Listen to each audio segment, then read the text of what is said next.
Assalamualaikum warahmatullahi wabarakatuh. Baik, kali ini kita masuk ke pertemuan yang ke 12 ya, mengenai karakteristik pasien. Di sini konteks dari karakteristik pasien ini sangat berkaitan dengan obat ya sebagai saran terapi. Jadi masih nyambung dengan materi kita di minggu sebelumnya.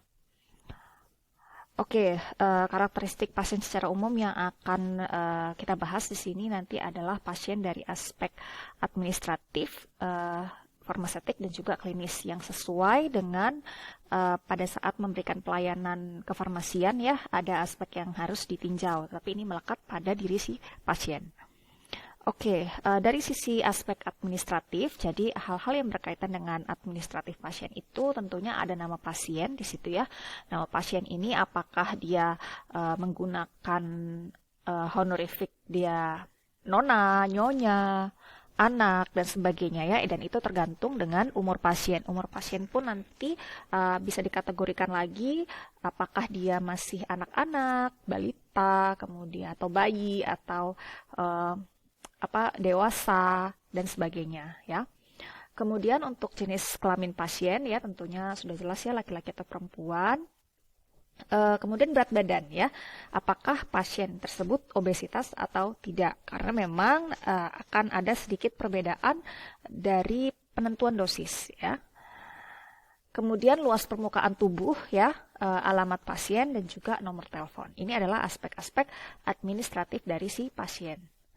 Oke, jadi kenapa ya umur, berat badan, luas permukaan tubuh itu penting? Karena ini berkaitan dengan perhitungan dosis ya. Akan berbeda dosis untuk bayi, anak, dewasa maupun geriatri ya. Jadi pediatrik, dewasa, geriatri itu sangat berbeda. Jadi satu obat yang sama ya, indikasinya juga sama, itu dengan usia yang berbeda atau berat badan yang berbeda atau luas permukaan tubuh berbeda saja bisa jadi berubah ya dosisnya. Kemudian selain itu juga pada kondisi pediatri, lansia atau berat badan tertentu dan luas permukaan tubuh tertentu yang berbeda ya, karakteristik fisiologis tubuhnya juga bisa jadi berbeda. Dari apa? Bisa melihatnya dari misalnya keadaan organ ya, terus komposisi cairan dan elektrolit di dalam tubuhnya ya. Kemudian kandungan lemak di dalam tubuh ini kan berkaitan sekali dengan absorpsi obat. Kemudian atau ada penurunan fungsi organ tubuh ya, ini khususnya untuk yang geriatri.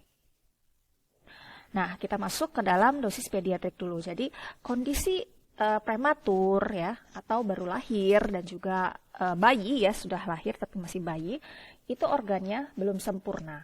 Sehingga dengan belum sempurnanya organ ini tentunya sistem hepar belum sempurna ya. Kaitannya pasti fungsi metabolismenya berbeda dengan orang dewasa.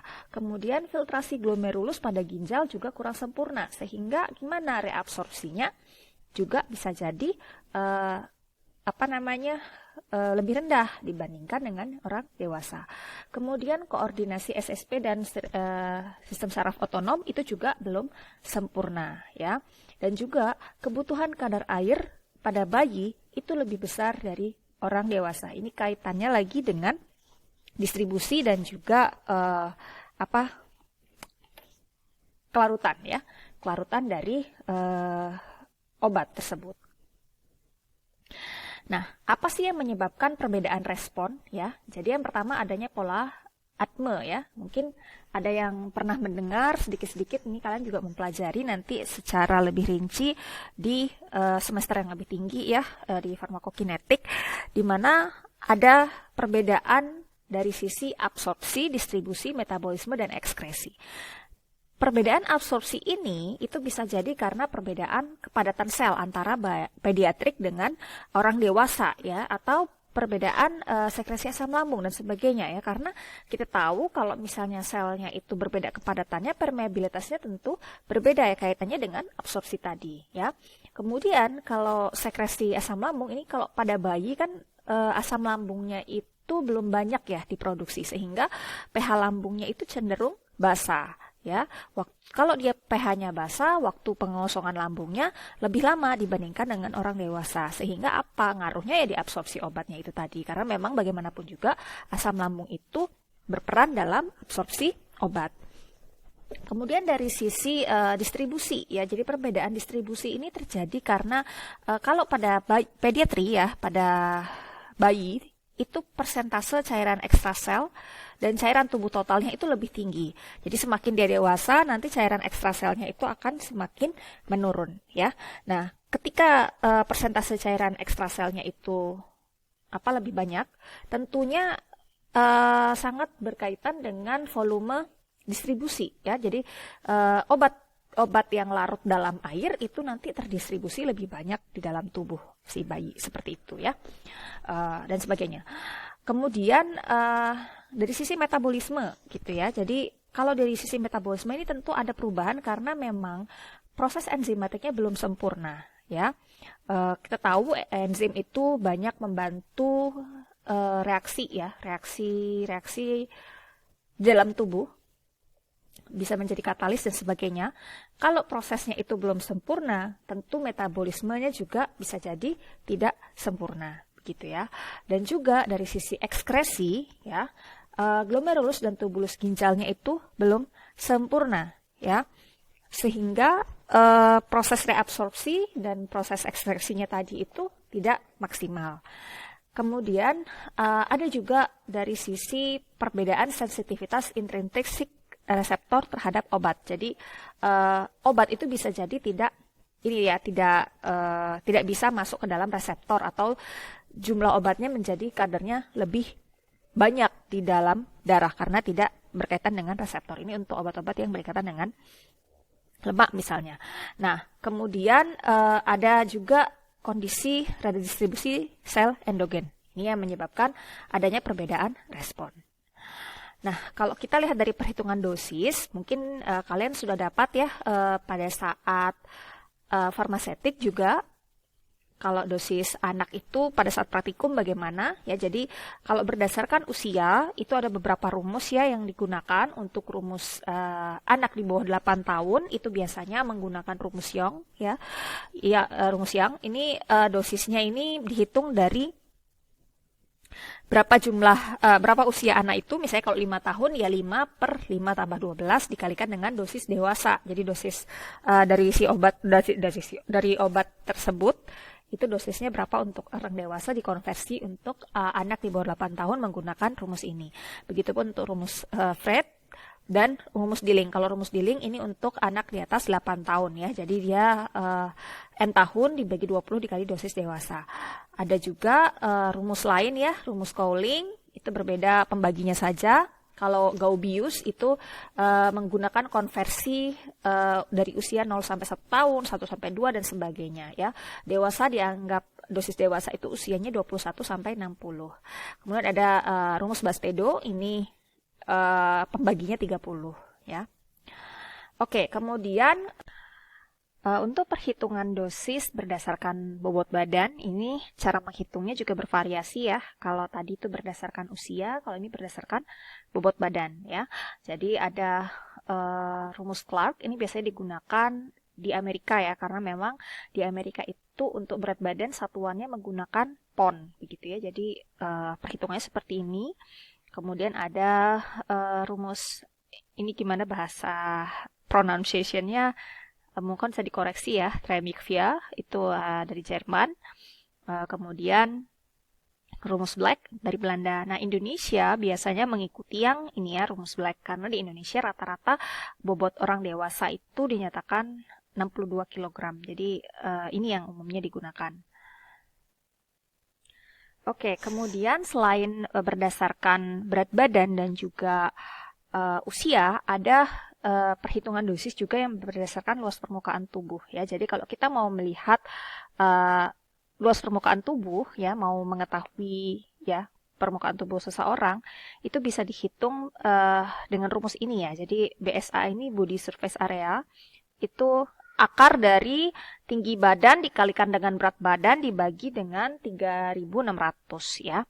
Nah, setelah mendapatkan luas permukaan tubuh, kalau kita mau menghitung dosisnya itu bisa menggunakan ini ya, rumus yang dicetuskan pada di UI, sorry, itu berdasarkan luas permukaan badan anak dibagi pembaginya 1,75 dikali dengan dosis dewasa.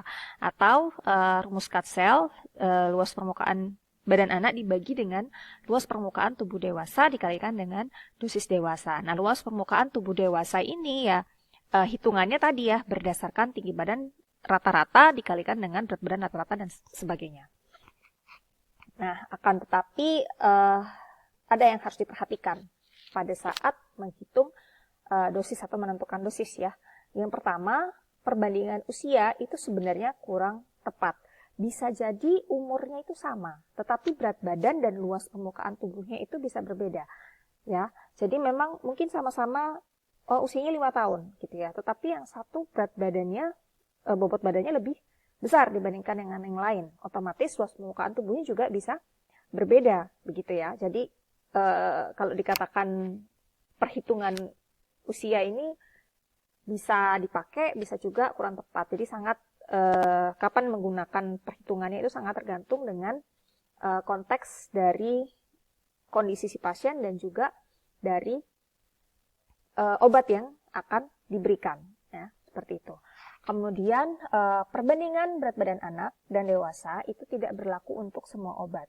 Contoh pada obat golongan narkotika, dosis untuk anak itu pasti di bawah dosis dewasa. Tetapi untuk obat-obat epilepsi ya, misalnya fenobarbital dan juga atropin, dosis anak itu lebih besar dibandingkan dewasa. Kenapa? Karena memang kayak obat-obat anti epilepsi ya, termasuk fenobarbital di sini tuh metabolismenya itu lebih cepat pada anak, sehingga dia harus diberikan dosis lebih banyak begitu. Nah, kemudian perhitungan untuk ukuran fisik anak secara individu itu lebih tepat sebenarnya.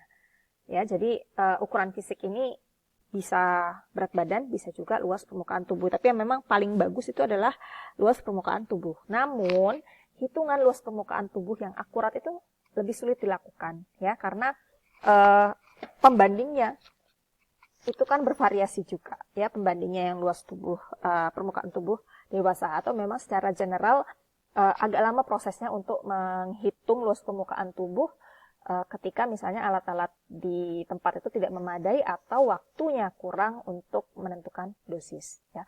Sehingga kenapa kok saat ini masih banyak menggunakan umur atau menggunakan berat badan, karena memang menghitung luas permukaan tubuh tidak sesimpel menghitung berdasarkan bobot atau usia. Oke, ini adalah referensi yang saya gunakan. Terima kasih atas perhatiannya. Wassalamualaikum warahmatullahi wabarakatuh.